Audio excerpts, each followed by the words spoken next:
101's 42nd anniversary. Our radio family, our employees, their family members, our listeners, our viewers, our extended family. We're serving the African American community for over 42 years, giving our city just what we need right now.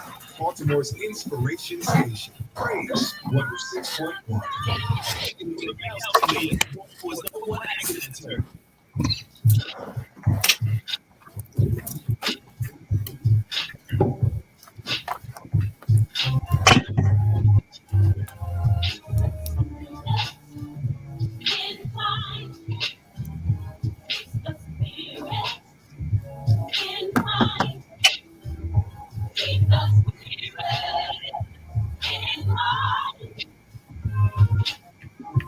Welcome to the Spirit in Mind broadcast with your hosts, Bishop Guy Robinson and Dr. Jonathan Shepard, where we explore faith and mental health perspectives on current affairs. Let's get into this. Spirit in Mind.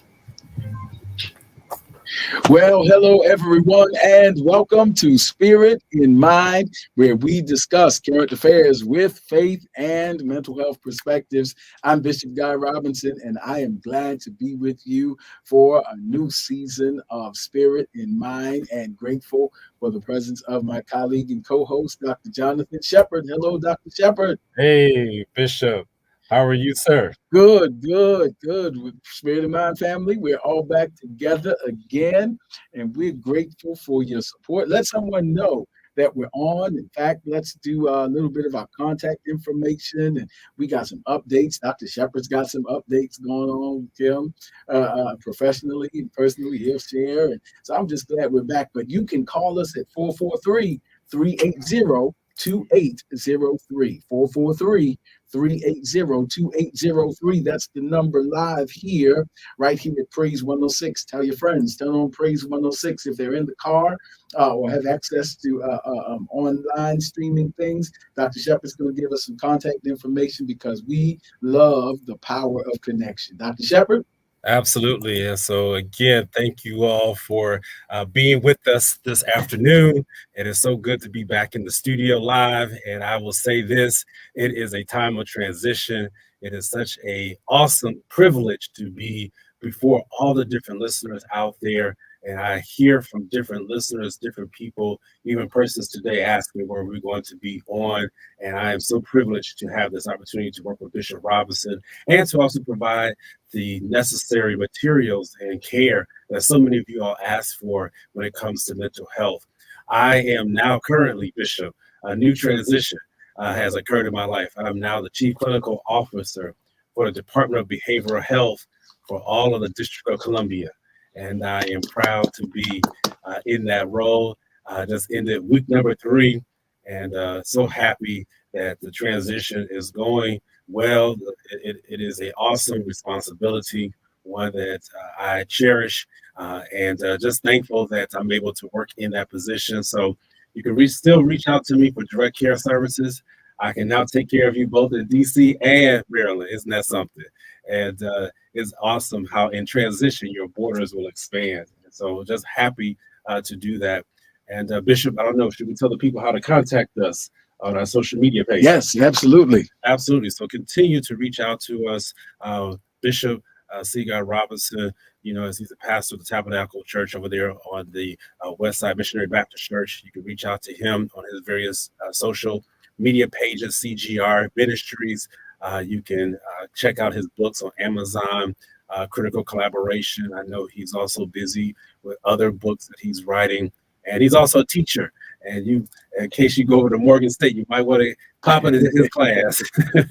And so you can catch up with all those different avenues. Myself, you can always reach me at Dr. Jonathan Shepard or at drjonathanshepard.com. My website is back up and functioning, drjonathanshepard.com. And that way you can reach out to me and we'll make sure that you get the information for direct care services in Maryland and DC, Bishop. I'm actually able to say that. And so happy that you all joined us today. Yes, indeed. And we just want to pause right there, Dr. Shepard, to just say congratulations officially from the Spirit and Mind family on this season of promotion and moving forward in your professional endeavors. We're excited with you, for you. And listen to our Spirit and Mind family. Feel free. Some of the persons have already begun to put that in the chat line. Congratulations, Dr. Shepard, leading the Department of Behavioral Health for the District of Columbia in the nation's capital. Wow. What a powerful opportunity, and I know you will be a blessing and have already begun to be a blessing to them. And shout out to Morgan State University. I'm so honored to be sharing there and courses in critical thinking and all that kind of thing. And so, listen, we're looking forward to today's discussion. And again, you can call into the show at 443-380-2803. We'd love to hear from you. And again, the chat line is active on our live stream. You can let someone know, perhaps they can't get to listen to us on the radio. Well, they can get to Facebook, you can get to any of our other streaming venues, YouTube and all of that. And all of them have chat lines because we love the interaction, because we grow together and by the exchange. So listen, so speaking of this, Dr. Shepard has mentioned a couple times that he's going through some transitions in professional endeavors, and the seasons are changing. And Ecclesiastes 3 says, to everything there is a season. To everything there is a season, a time for every purpose under heaven. The Greek philosopher Heraclitus said, change is the only constant. Is what Heraclitus said, and that's a philosophical view. We'll get to a little more of Jesus the same yesterday, today, and forevermore in a minute. But, we're being philosophical, theological, and psychological. The hymn writer, Jenny Wilson, said that time is filled with swift transition. Again, we seem to have the constant reality that we're dealing with change in this life. Again, the hymn writer said, time is filled with swift transition. The Bible writer, inspired writer of Ecclesiastes 3 said, to everything, not to some things, but to everything, there is a season, a time for every purpose under heaven. Everything under heaven, including you and me, have a purpose and a time within which we are to be stewards of that purpose. And to everything, there is a season. And so that's what we want to talk about a little bit. Today's episode of Spirit and Mind, we want to talk about embracing seasons of transition, successfully embracing seasons of transition. If any of you are going through any changes, changes are different. It's the time to go back to school. Even as we're talking now, we're getting insights, a little previews of the changing season. It's not quite fall yet, but school has begun in terms of a fall semester, and we're getting a little bit of that in the Baltimore area, a little foretaste of fall, although we're going back and forth to summer. But life has a way, we can talk about that, but life has a way of preparing us for the transitions that are ahead of us. That's the spirituality of transition. That God prepares us oftentimes consciously and unconsciously. Sometimes it's not until we look back in hindsight and realize that, wow, God was preparing me for the season of transition, because as the scriptures say, he knows the path that we take. And so we want to talk a little bit about seasons of transition. Feel free to put some things in the chat line. And again, you can call in to us. Dr. Shepard's getting ready to take us a little further in this subject, that you can reach us at 443-380-2803. Talk about some of the changes you're going through. Dr. Shepard. Yes, sir. So as Bishop just said, please call into the show, 443-380-2803. Or you can go onto our Facebook pages, social media pages, and share your comments, share what you're going through at this time. Transition is in the air. So many things are happening, and we're going to stay with this topic, I'm sure, for consecutive weeks, transformations and transitions.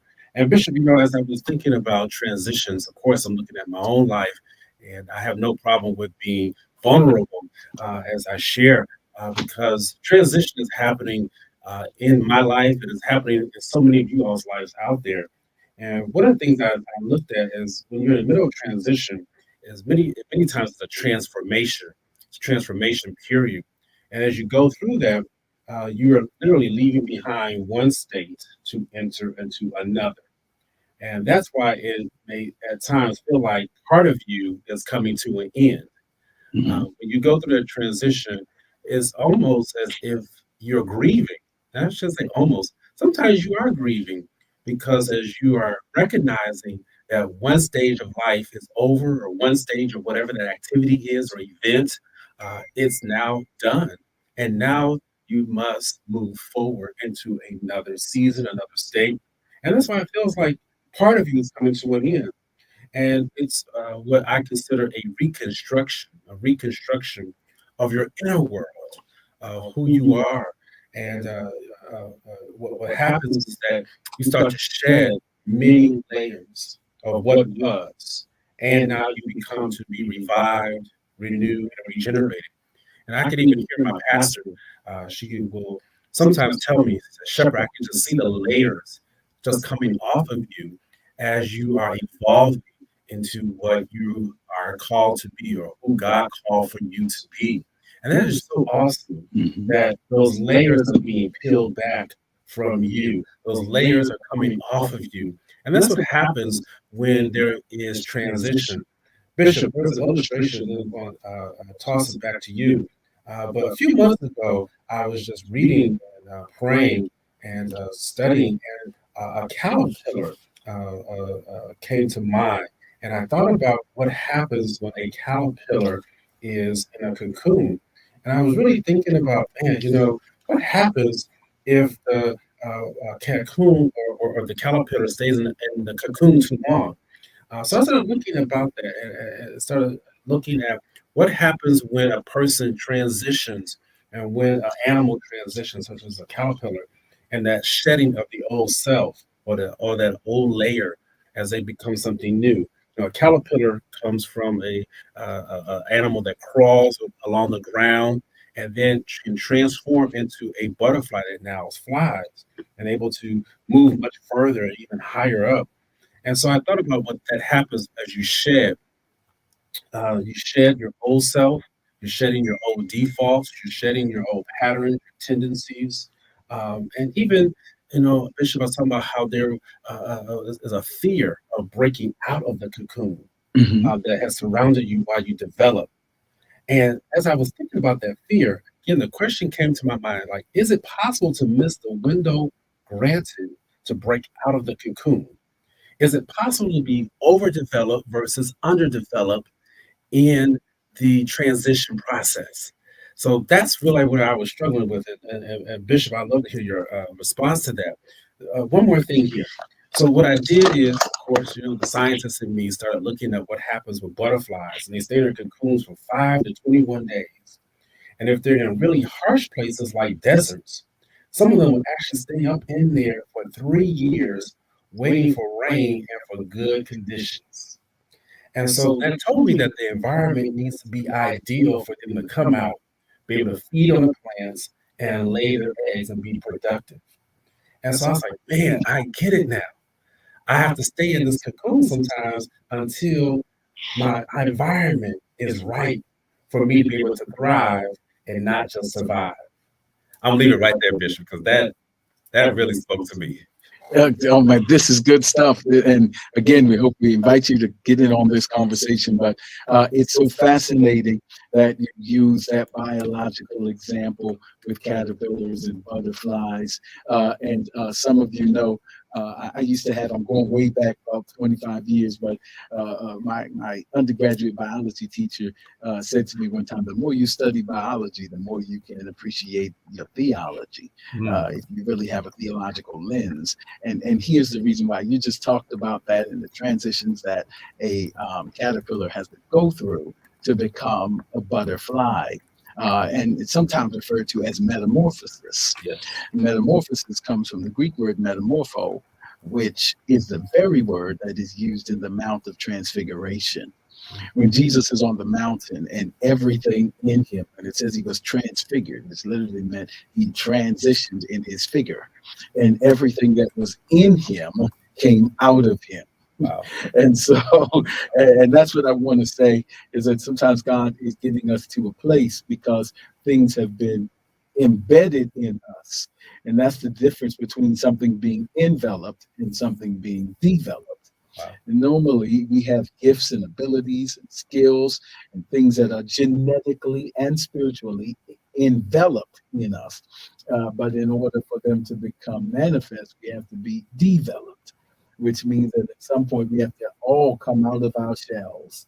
But coming out of our shells means that things that have already been encoded in our spiritual and biological DNA are saying that it's time for this transition to happen. The challenge is, both theologically and psychologically, is that we are social beings and we form attachments. Wow. And we become attached to temporary things that are seasonal. That's human. That doesn't make us evil. It makes us human. We become attached to the life that we know. Even in biology, that you're attached to the shell you're in, and there's an umbilical cord that attaches us to our mothers physically, and so it is spiritually. That when it is time to come out of that shell, it can be detachment, and you said it can cause a grief. It can be, if you will, not everything we grieve. There's lots of bad things. We can be grieving things because it's just simply that season is ended, which is why we celebrate and cry at graduations. You know what I mean? Because we're aware that we're moving forward, but we're also letting go. And so that attachment and detachment is very real. It's a very real part of our development. And so actually that's one of my suggestions is number one, accept the reality of change. And as you know, you and I, Dr. Shepard, talk a lot about acceptance. Acceptance doesn't always mean agreement. It's a lot of deepness in acceptance. It just means I accept that it is what it is, that life is changing and I am changing. And I'm going through changes. It doesn't necessarily mean that I'm happy as can be about it, but I accept that change is a part of this life. And so, and then acknowledge the grief. It would be my second suggestion for those that are writing down, saying, I am grieving, even as I'm celebrating. I'm aware that in order to move forward, I have to let go. And I'm leaving some stuff to embrace some stuff. And that's a very real part of my transition. I don't want to avoid it. I don't want to misplace that grief. I don't want to do it in unhealthy coping strategies. I want to acknowledge that, man, even as I'm moving forward, I'm going to miss some things about the season that I must leave or release when I'm transitioning from. So that's two. Dr. Shepard, I'll get some more as we continue, but take us further. Wow, Bishop, thank you. And remember, call into the show, 443-380-2803. I just also shared online. Let us know about your time of transition that you're going through right now. But I just want to encourage people, just piggybacking off of Bishop. I want to encourage people because Bishop, I really believe that people think that they sometimes miss their window of opportunity. And sometimes you do. But what I also understand, and hopefully you heard me when I was saying that, is that sometimes we didn't miss it. We just had to make sure, or God wants to make sure that the environment is right for us to come out. So many of us are impatient, and we're impatient. We're very anxious. We're even fearful or scared. And, even as I was thinking about how I transitioned into this new role, I had to wait for an appropriate amount of time. I couldn't just up and get into the role. God was preparing me. He was preparing me through the various different things and trials and sufferings that I had to go through. And I'll be honest with you, as I began to poke holes in that and I wasn't cocoon, but the cocoon. as I was poking holes in that, as I was getting ready to make the transition, others could see it, Bishop. It was amazing. And one thing about things is that people who are for you, they will celebrate you, but then there'll be some people who are watching you break out, and they get scared themselves because they don't know what's happening. They see you coming out. They see you emerging as a new person, as a new creature, as a new level of elevation. And so I just want to encourage people today that there will be a time as you go through the transition, or you may scratch your head and say, man, did I miss that window of opportunity? Am I overdeveloped? Am I underdeveloped? I don't know why that just sticks so much with me, because so many people really believe that they have missed their mark. And I want to let you know today, you haven't missed it, because it's messing with your mind. And again, in spirit and mind, we want to make sure that we are being relevant to where people are at, and we want to make sure that we're being grounded in faith-based principles, grounded in the word of the Lord. And I want to speak to your mind to tell you the word of the Lord tells you, you have not missed the mark. We want to make sure, God wants to make sure that when you come out, that you're ready, that you're prepared, and that you're not just going to survive, but you're going to thrive there. And that is just so important. One of the things, Bishop, that as you said, how do you know when your transition is occurring? And that's how I knew for myself, is I began to feel uncomfortable and restless in that current season. My passions begin to shift along with that. And so when you acknowledge it, when you make that acceptance, and even though Bishop said acceptance is not agreement, we have to accept that transitions are not easy and will make you feel uncomfortable. So if I want to put a 1A, that's what I want to say right there, that you're not going to feel good when you go through that transition. And so I want to let people know ways of how do you know that you're transitioning. There's an uncomfortability there. There's an uneasiness. There's a restlessness in that current season. And you'll find your passions beginning to shift, Bishop. Yeah, because that's the step out of the comfort zone. Tabernacle knows. And again, if you're available, you need to tabernacle of the Lord. We're in the series of talking about leaving the comfort zone. The comfort zone is an area where we got everything mastered and we have a relative sense of control. And then it's out of the comfort zone. It's when God says to Abram, leave everything you've ever known and go to a place that I will show you. It's out of the comfort zone. It's when God liberates Israel and they're not in Egypt anymore, but they're not in Canaan yet, and it's in this middle place. Working through, navigating through, in a better situation, moving towards a promise, but not yet in possession. Out of the comfort zone. And that's what we're talking about even now at the tabernacle, because God matures us. We mature, period. We get pushed out of comfort zones. Just when you master everything at high school, boom, here comes graduation, and then you got to learn a new campus. You know what I mean? So, and you were a senior on one level, but now, ironically, you're promoted, but you're a freshman all over again. Wow. And so some of us are going through that right now. Listen, so we're in our last couple of moments, but we want to just acknowledge that, accept the reality of change, know that it sometimes pushes us out of our comfort zone, but on the other side of it is the growth zone. And so that's why it's the development. It's bringing out what is already in us. It's what Paul meant when he said to Timothy, I know what's in you.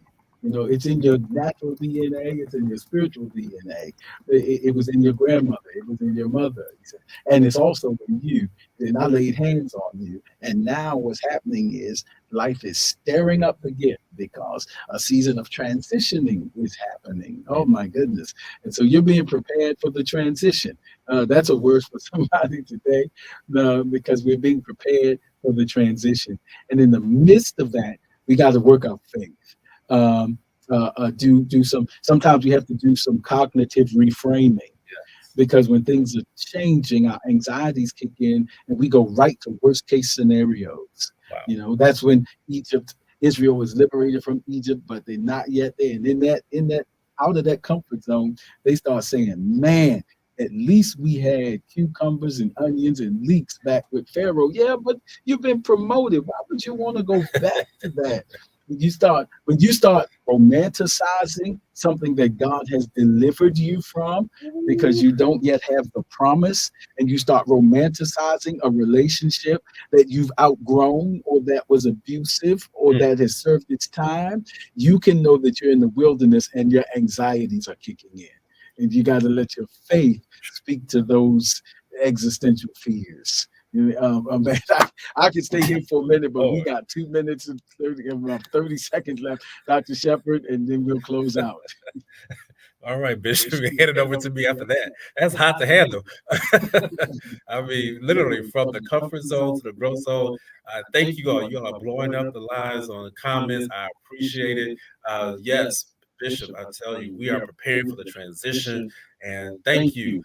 You just helped us to stop romanticizing about the issue and leave it alone, and let's move forward on what God has for us. Lord, thank you. Yes, sir. Is that not the word of God? That's why I had to say, stand fast in the liberty wherewith Christ has set you free. Here it is. And be not entangled again with the yoke of bondage, because sometimes the first step out of the comfort zone is not a happy place. It's an anxiety triggering zone.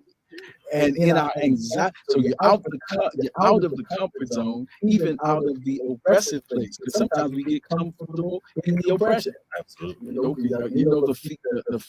have time, but the trauma reactions: fight, flight, freeze, fawn. FAWN is when I just try to start trying to accommodate the uncomfortable situation.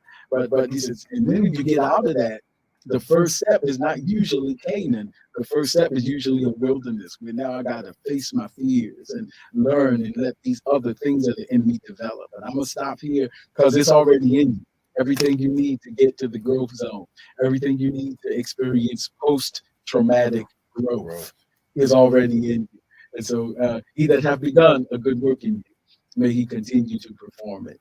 Listen, that's all we have time for on Spirit and Mind today. But if you were blessed today, please let someone know. Dr. Jonathan Shepherd, Bishop Guy Robinson, and the whole Spirit and Mind team, Praise 106. We're so grateful you're with us. And tell somebody we are back.